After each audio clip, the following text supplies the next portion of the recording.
అందరికీ నమస్కారాలు. 33 సంవత్సరాలు నా భర్త గారు చనిపోయి 3 పిల్లలతోటి చాలా ఇబ్బంది పడి నా భర్త గారు చనిపోయాక 3 పిల్లల్లో కూడా 2 పిల్లలు చనిపోయాక చిన్న పాపకి ఒక బాబు పుడితే 2వ సంవత్సరం రోజే ఆ బాబు, ఆ తల్లి తండ్రి ఇద్దరూ చనిపోయాక నేను ఆ పిల్లల్ని చాక్కుంటా ఉండి 10వ తరగతి దాకా అనాథ హాస్టల్లో చాక్కొని నేను ఆ పిల్లోడిని పెద్ద చేసి ఇప్పుడు పురోహితంగా చేర్చుకున్నాను.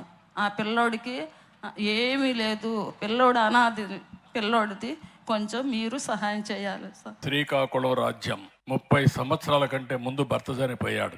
3 పిల్లలు కూడా ఆడపిల్లలు. పెళ్లిళ్ళు చేస్తే 2 చనిపోయారు.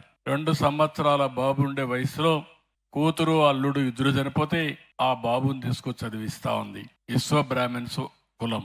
కానీ ఆవిడకి పట్టుదల, నా మనవడిని పూజారి చేయాలని ఇక్కడి నుంచి తెనాలికి పంపించి ట్రైనింగ్ ఇప్పిస్తా ఉంది. అంటే ఒక్కొక్కసారి జీవితంలో ఎలాంటి నిర్ణయాలు తీసుకుంటారో ఒక ఉదాహరణ.